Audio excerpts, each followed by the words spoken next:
Everyone else could only wish they had a relationship like Elton John and Princess Diana did. Their friendship was the most talked about bond in the news. People saw them all over happy and being there for each other when things got tough. Elton was there for Diana when she was at her worst, because he is a happy and friendly guy. Even though they were close friends, they never told each other everything that happened behind the scenes. Since years ago, no one has known what was going on between them. When no one was watching, what did they say to each other? After all this time, Elton John finally spoke up. They've kept their friendship a secret for a long time. Elton is about to tell all. What are you going to do? How does he know things that have never been said before? The early years of Elton. John Reginald Kenneth Dwight was born Elton John on March 25, 1947, in Pinter, Middlesex, which is now part of London. He comes from a singing family. The man in charge, Stanley Dwight, played the trumpet, and his mum, Sheila, was more upbeat. Reginald was the oldest kid, but his parents were having problems with their marriage. When he was only 14, they broke up, which hurt him a lot. Elton was raised mostly by his grandmother on his mum's side, and his mother's support. Instead of his cold father, Elton's mother married Fred Fairbrother after his parents broke up. Elton loved his husband, and called him Durf, which is the opposite of Fred. Elton was naturally good at singing when he was a child. As a child, he learned to play the piano. When he was 11, he got a scholarship to go to the Royal Academy of Music, but he wasn't like other students there. Elton often missed classes to take the tube around London, and he didn't like going to classical music classes because they were boring. That being said, he would still easily pass his tests because he was smart. To start a career in music, Elton quit school the day before his A-levels, when he was 17. This made his father very sad. He wanted him to get a more stable job, like working for a bank, so his dad told him that. Elton, on the other hand, had other plans. He began singing at a nearby pub, where he played covers of other songs, along with his own. Around age 15, he joined a band called Blue Eylogy, and became even more well-known. When Elton answered to an ad in a music magazine in 1967, his life changed. He met songwriter Bernie Taupin, who had written some words, but not music. They got along right away, and Elton wrote music to go with Bernie's words. This meeting turned out to be the start of one of the best musical partnerships ever. Elton changed his name to Elton John to honor to band members, and then he officially added the name Hercules to honor a favorite TV character. As staff musicians, he and Bernie worked together to write songs for other artists. When they wrote songs for singers like Lulu and Roger Cook, it was their first big hit. They worked together more, and by the early 1970s, Elton John was on his way to becoming a superstar with songs about love, loss, and telling the truth. His music would change the history of pop and rock music forever. Everybody knows that Elton John's personal life has had its ups and downs, but he's never been ashamed of the path he took to find happiness in his relationships. Elton was engaged to a woman named Linda Woodrow many years ago. In the late 1960s, when he wasn't very well known, she gave him money when he was starting out and helped him write songs with Bernie Taupin. They called off the wedding just 2 weeks before it was supposed to happen, thanks to some wise words from Bernie and artist Long John Baldry. The experience was painful, but Elton would use it as the basis for his sad song Someone Saved My Life Tonight. After many years, in 2020, even though they hadn't talked in 50 years, Elton helped Linda pay her hospital bills when she asked for help. After his big success in the US in 1970, Elton's first relationship as a gay man was with his manager, John Reid. After being together for 5 years, Reed kept managing him until 1998, even though they were not sexually involved. Everyone was shocked when Elton married Renate Blau, a German sound engineer. In 1984, the wedding in Australia was very stylish. Made up their minds to get married. Why is it in Australia? I've finally found the right person to marry. But things were not what they seemed.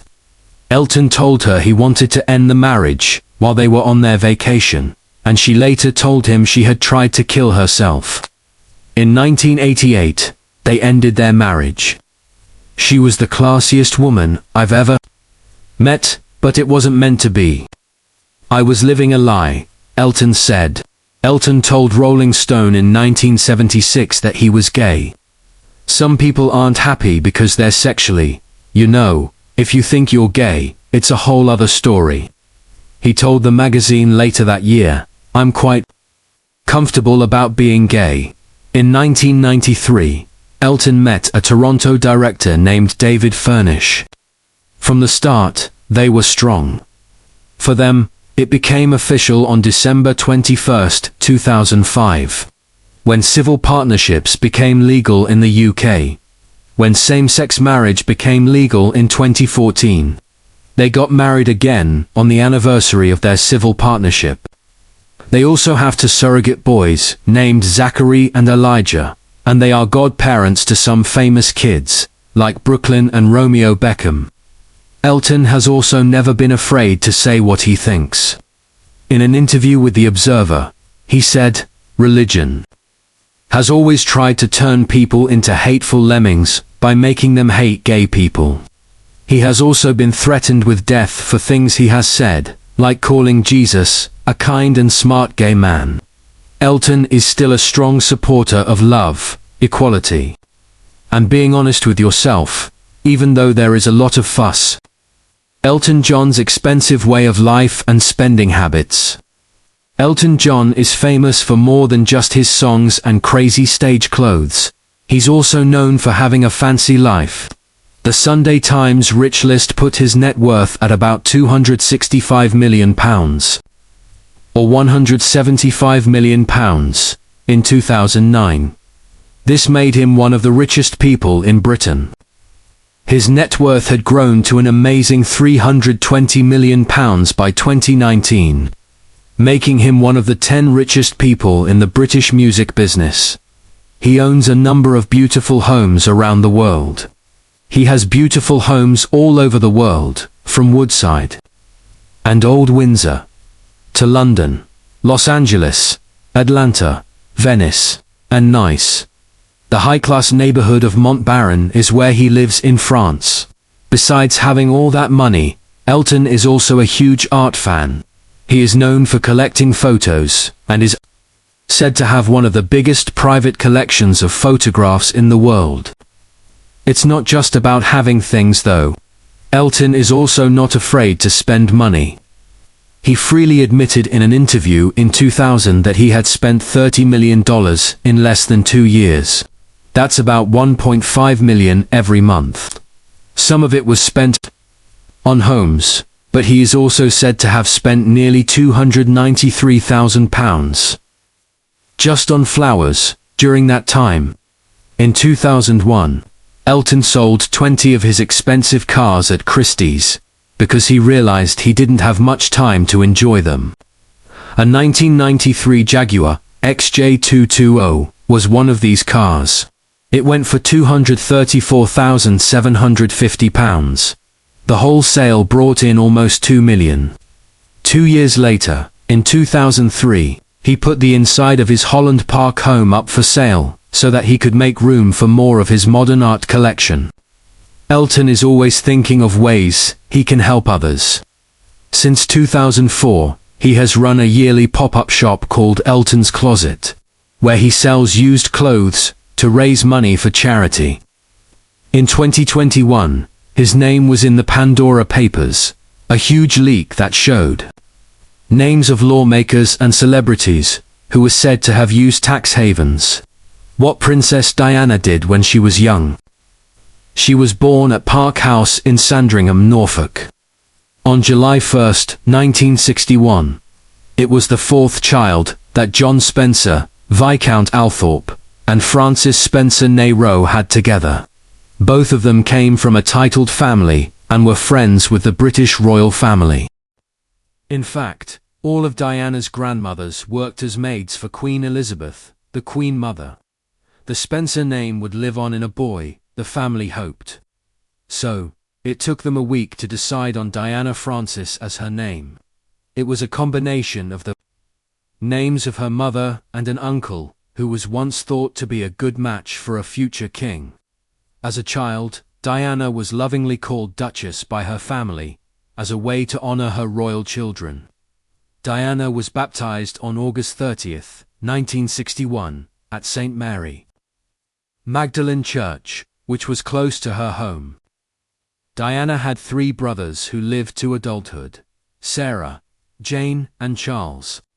John, her little brother, died before she was born. Her parents' marriage was stressed by the loss and the stress of having to have a son as an heir. Charles, Diana's brother, once said, "It was a terrible time for my parents, and probably the reason they got divorced, because I don't think they ever got over it." After her parents split up in 1967, Diana went to London to stay with her mother for a while.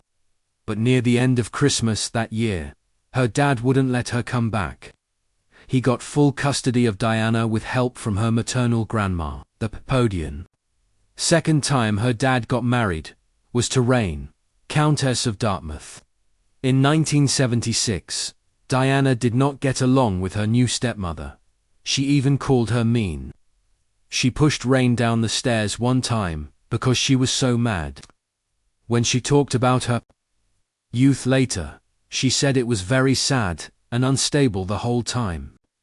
Diana became Lady Diana in 1975, the same year that her father was made Earl Spencer. The family then moved to Althorp, Northamptonshire, which is where the Spencer family home is. Diana met Prince Charles. Diana met Prince Charles for the first time in November 1977, when she was only 16 years old. Chester is the Queen's oldest son and will become king. It's interesting that Charles was dating her older sister Sarah at the time.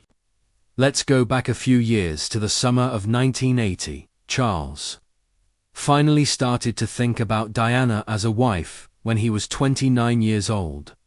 After that, things moved quickly forward. For the weekend, he asked her to sail on the royal boat Britannia and then visit his family at Balmoral Castle in Scotland. Diana was beautiful, and the Queen Mother, and Prince Philip all thought so.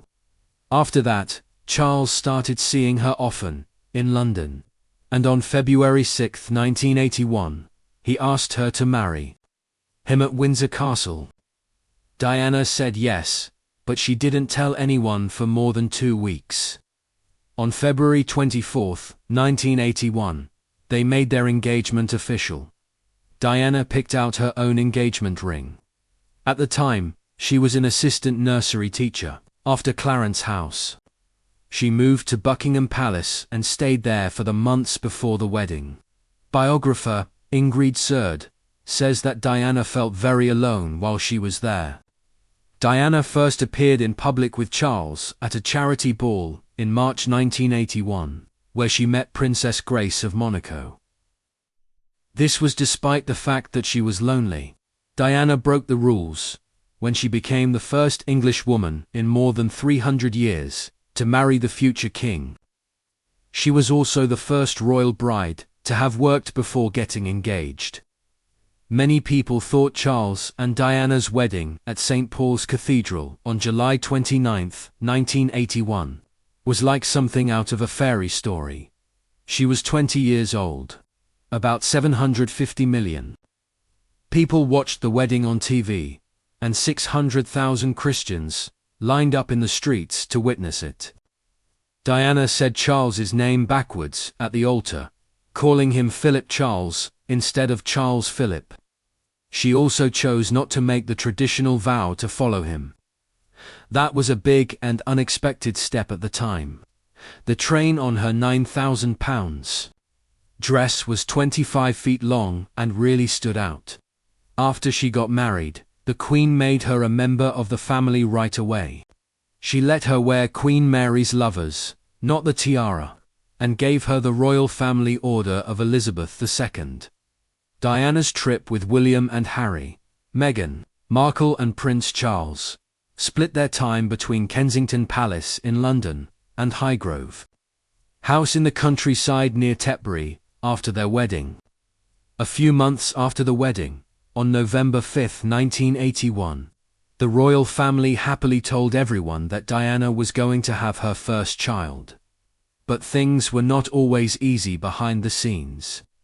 Diana fell down a staircase at Sandringham when she was only 12 weeks pregnant. The unborn child was fine, even though it was hurt. Diana later admitted that she had thrown herself down the stairs because she felt so bad about herself. At a very sad and lonely time, it was a cry for help.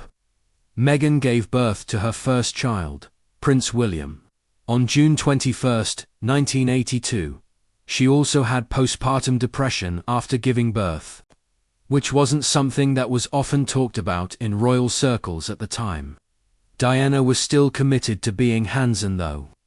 A lot of people were shocked when she went to Australia and New Zealand with baby William on her first big royal trip. At first, she wasn't going to do it, but Australian Prime Minister Malcolm Fraser talked her into it. People really liked her pick, which made her even more popular with them. After 2 years, on September 15, 1984, Diana had her second boy, Prince Harry. Someone once described her as saying that the best time for her and Charles was when she was pregnant with Harry. She knew she was having a boy, but wouldn't tell anyone, especially Charles, who had been hoping for a girl. Diana went against the norm when she raised her children. She gave both of her boys names, fired the royal nanny, and hired her own, chose their schools and clothes, and sometimes she even went to school with them. Their plans shaped her life. She joked that Harry was just as bad as I was, and she called William my little wise old man. By the time he was in his early teens, she depended on him emotionally. The problems in Diana and Charles's marriage. The cracks between Diana and Charles were clear. Even after 5 years of marriage, their personalities clashed. The age gap was huge, and the two of them felt even farther apart. Diana had been seeing James Hoot since 1986 or so, the family's old writing teacher. Charles had rekindled his old flame with Camilla Parker B.S. for years. There were rumors that Hoot might be Prince Harry's father because they look a lot alike, but this was always refuted. It turns out that Harry was born 2 years before Diana and Hoot started dating. By 1987, it was clear that Diana and Charles were not getting along. The press started calling them the Glums because of how cold and awkward they were in public. Diana told Camilla, "I know what's going on between you and Charles, and I just want you to know that." At a birthday party in 1989, when Andrew Morton freed Diana in 1992, things got even more difficult. Diana's inner struggle and even suicidal thoughts are part of her true story. It turned out that Diana had quietly recorded the interviews for the book, even though she said she hadn't been involved. "Charles made me feel so inadequate in every way that every time I came up for air, he pushed me down again," she said through tears on those tapes. In the same year, tapes of Diana's private phone calls were made public. Also that year, Charles and Camilla were involved in another incident called Tampongate. In December 1992, they officially split up. Diana also said she was truly in love with a man who was thought to be her ex-bodyguard, Barry McMurky. She told him she was ready to give up everything and just live with him on tapes made by her voice coach. Manaki sadly died soon after in a motorbike accident. The Queen and Prince Philip tried to fix the marriage, but Diana and Charles had already broken up. Their marriage was too broken to fix. The meeting that made a huge difference. Princess Diana made history in 1995 when she talked to reporter Martin Basher on BBC's Panorama. The conversation with the royal family was not like any other. It was real, intense, and close to home. Diana told the truth about her affairs, and confirmed that both she and Prince Charles had been unfaithful. When asked about his relationship with Camilla Parker BS, she reportedly said, "There were 3 of us in this marriage, so it was a bit crowded." She also didn't think Charles was fit to be king, and she admitted that she had dealt with mental illnesses like sadness, bulimia, and hurting herself. She said, "I was sick with postpartum depression." She went on to say that she was often alone and stressed. After that, it came out that Basher had used fake bank papers to get Diana and her brother to trust him. Lord Dyson led an investigation that found Basher had preyed on Diana's fears and insecurity. Prince William later spoke out against this behavior. It all came to a head during the interview. In the same month, December 1995, Queen Elizabeth wrote to both Diana and Charles and told them they should get a divorce. Charles agreed right away, and Diana soon made her own announcement in February 1996. She shocked Buckingham Palace by doing this before everything was finalized. Things got worse. That same year, when Diana said that Tiggy Leg Burke, Charles's helper, was having an abortion, it turned out that the claim was false, and Basher may have made it up to get Diana's trust for the interview. Diana's private maid quit because of the scandal, and it was later found that she had lied when she made the claim. There was no more marriage after August 28, 1996. Diana got a £17 million settlement, had to give up the title Royal Highness, and shared custody of her boys. It is said that the Queen wanted her to keep it, but Charles would not let her. Princess Diana and Elton John's friendship. Prince William told her, "Don't worry, Mummy, I will give it back to you one day, when I am king." By 1981, Elton John was often seen at royal events. Since the 1970s, the Queen Mother and Princess Margaret liked him.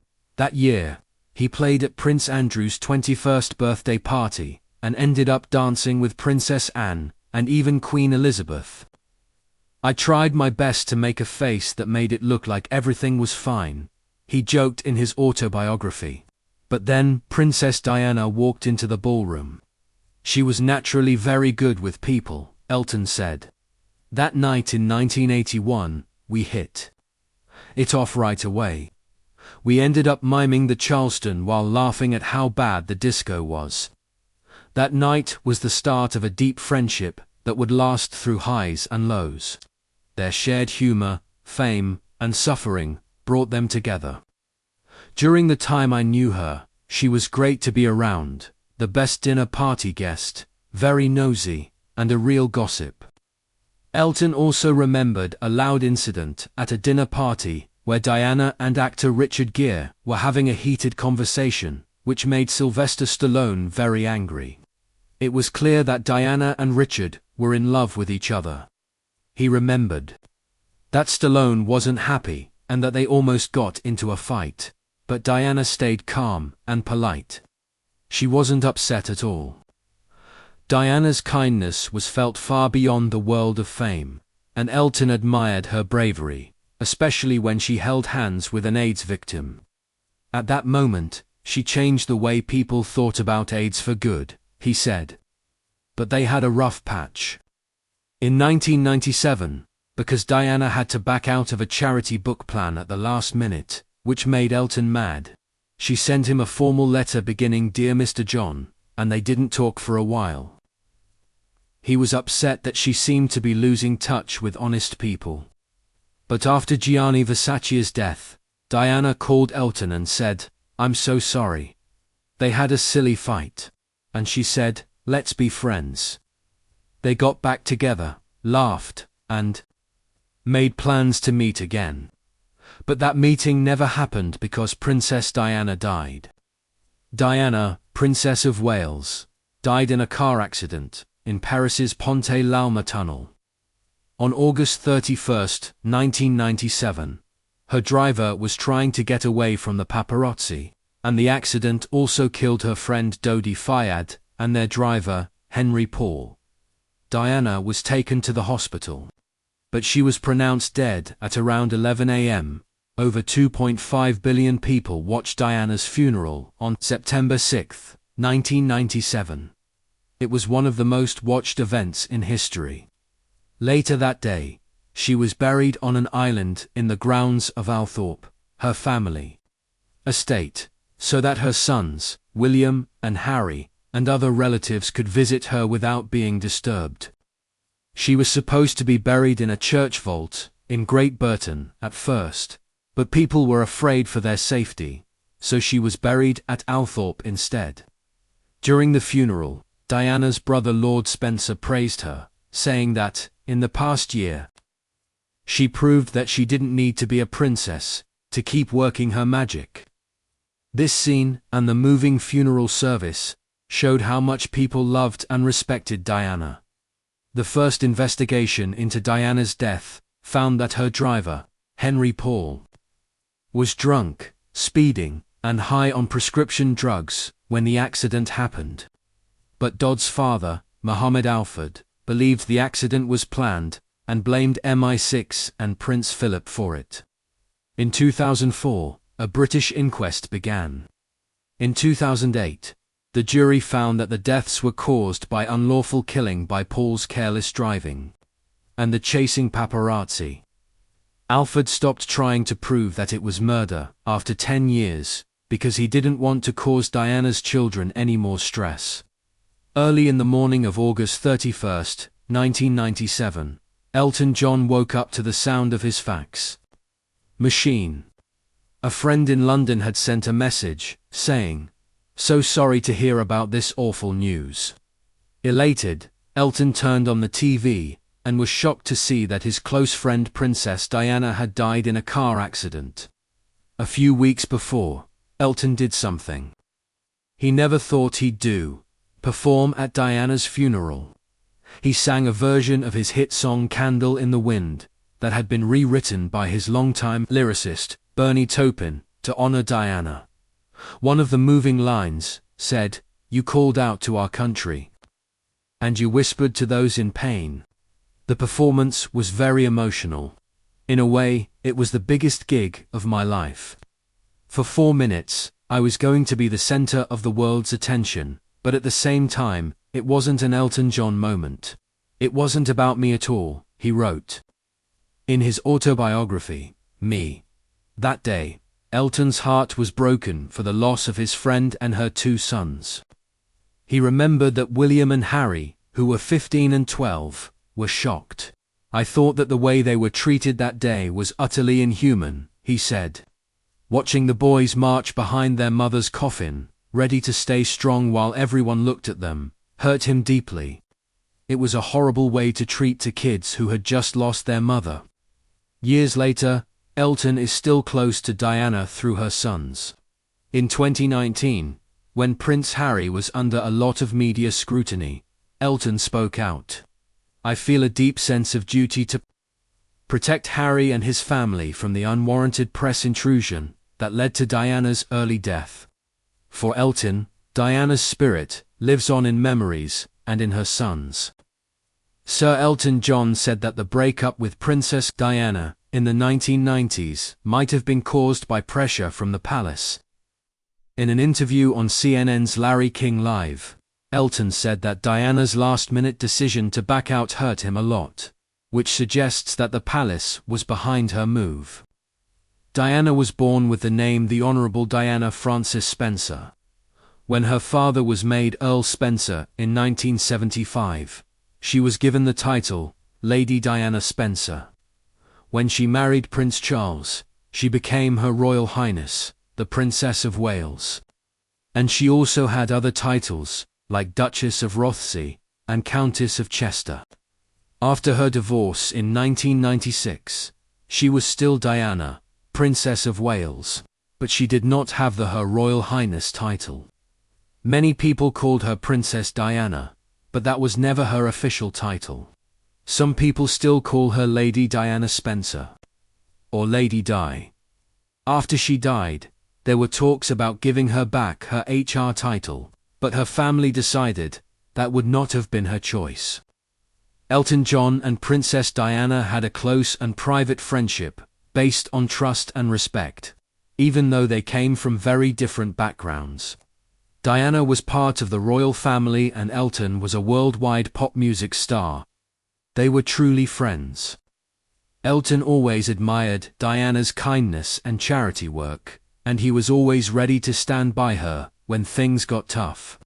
Diana found comfort in Elton's company, and their friendship brought her moments of happiness in a public life that was often hard.